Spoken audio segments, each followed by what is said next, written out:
The Miami Hurricanes won 14-12 at Virginia. They bounced back from that difficult loss to improve to 4-4, 2-2 in the ACC. There's a lot I want to get into. I want to start right with the defense. Really impressive performance, starting with Leonard Taylor. I thought Mitchell Agude was good. I thought a lot of guys played well, and I think the defense did a really good job of keeping the team in the game. You know, last week against Duke in the loss, they certainly struggled in the fourth quarter with all those turnovers. They were dealt bad hand there. Kevin Steele talked about it doesn't matter. They've got to step up, and really what he talked about was the red zone defense. And Miami really stepped up in this one after allowing a lot of touchdowns against Duke in the red zone, whereas against Virginia, with the 12 points, both teams had 4 field goals. Jake Garcia runs it in on the 2-point conversion in the fourth overtime. And I will get into Garcia's performance and the offense in a little bit. I just want to stay with the defense because I certainly think they played well and they kept the team in the game. Virginia had 4 trips to the red zone, came away with 3 field goals. Really impressive. I thought Tyreek Stevenson did a great job on tracking down Hollins on that big play, a 64-yarder in the passing game there. You know, that looked like it could have easily been a touchdown, and it felt like with the way this game was going, a touchdown could have won it, and it really could have deflated the other team because touchdowns were obviously hard to come by, and they did not happen. So the fact that Stevenson tracked him down, I know he was excited after the game, listening to his post-game comments. So really good there. But Leonard Taylor, let's go back to him. 6 tackles. He had 4 for a loss, 1.5 sacks, and I think there were 2 big plays I want to point out. He had a sack there in the first overtime just to keep things going positively for Miami as both teams traded field goals there in the first and second overtimes. Andres Borregales, got to definitely shout out to him for a really good performance. You know, last year, it was mentioned quite a bit on the broadcast. Last year, missing the field goal there, the 28-yarder against Virginia, whereas today hits a 20-yarder at the end of regulation to send the game into overtime. Hits both of the kicks there in overtime, pressure packed. There's no doubt about it. He came up big, going 4 for 4 there. And then the other big play that I thought Leonard Taylor did a great job was early in the fourth quarter, the game's really close, and he came up with a stop with the Agude. It was 3rd and 2. Running back Paris Jones had a run there, but they weren't able to get the first down. I thought that was big because they definitely could have gotten, that was down inside the 10. They had to settle for a field goal, and I thought that was big because it once again did not allow the touchdown. So big plays, not just stat-packed by Leonard Taylor, but he came up big when Miami needed him most, and that's a really good performance by him. Certainly a big-time recruit coming out of high school. We've seen a lot of positivity with Leonard, but I think what you're hoping is it's tough to obviously get 4 tackles for loss each and every week, but you just hopefully see this kind of dominant performance, a really good performance, continue it on. And all of these guys on defense need to play well next week with the big game against Florida State. Florida State comes to town, so certainly they'll be looking to have some positive momentum from this game, from this win, even though it didn't look great. And I know there's plenty to talk about with that. But once again, reacting to the results, we've reacted so much to the season in its totality with where Miami's at. Obviously disappointing, there's no question about it. But today's game, they won today. And I know it might feel like they've lowered the bar because it has been disappointing going 3-4 there, losing 3 of 4, but they won today. And I think that's what we just got to settle on. There's going to be plenty of time to evaluate this season as a whole after the year is over. But again, today, the defense in particular really stepped up. There were some other things defensively I thought was really interesting, and that's at the linebacker position. Early on in the season, we were wondering why Caleb Johnson wasn't getting an opportunity to play with Corey Flagg.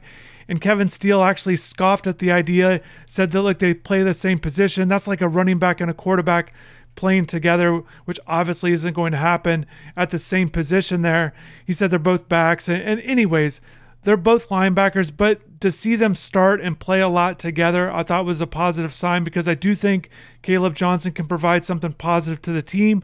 You saw he had 6 tackles today. I'd like to see that combination moving forward while continuing to implement Wesley Bassint in there, assuming he's healthy and ready to go. So that's a good sign. Defensively, I touched on Stevenson. Cam Kitchens had a nice pass breakup as well. So, all in all, defense played well. Brennan Armstrong was able to gain 91 yards on the ground, positive yards, but the 5 sacks brings it down. So his total ended up less than 70, but the quarterback runs will be something to kind of just continuing to watch.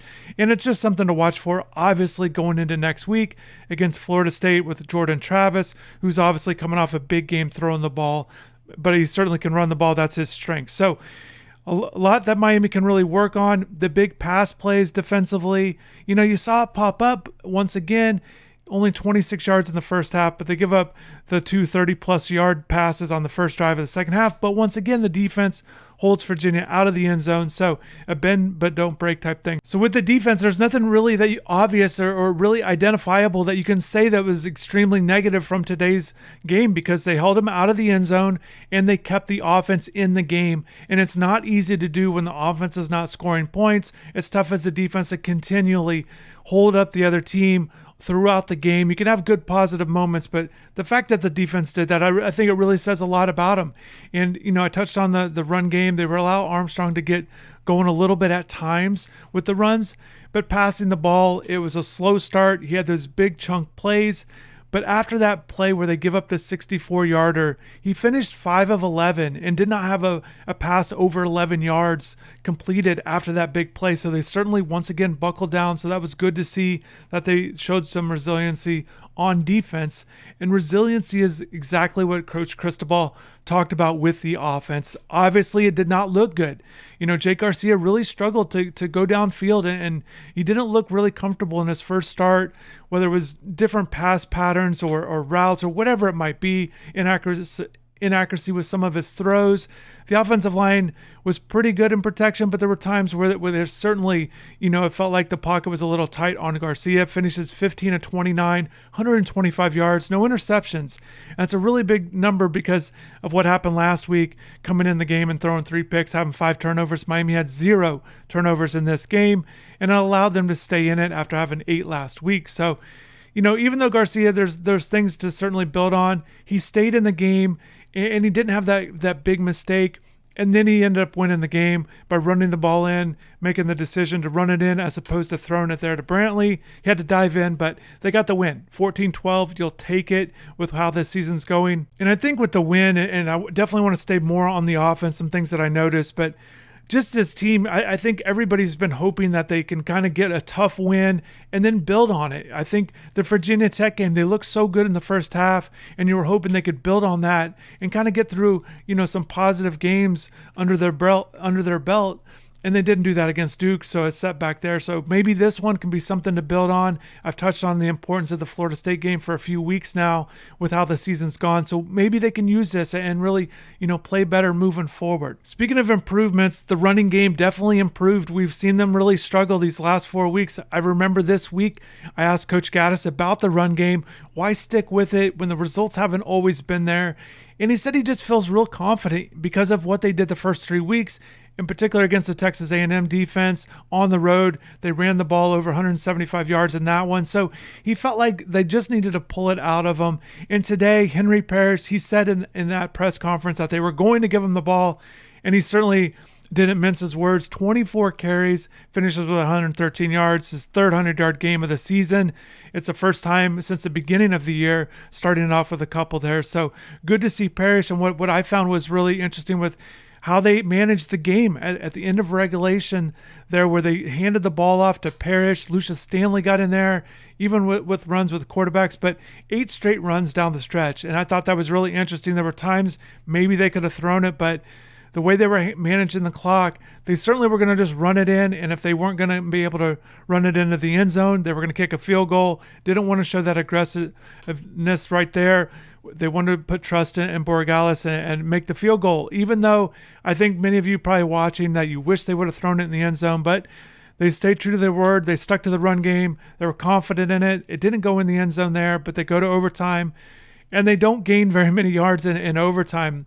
And with the overtime changes with the rules, after the second overtime, you do it from the 2-point conversion, but neither team gained many yards in overtime. The kickers came up big with some deep kicks there.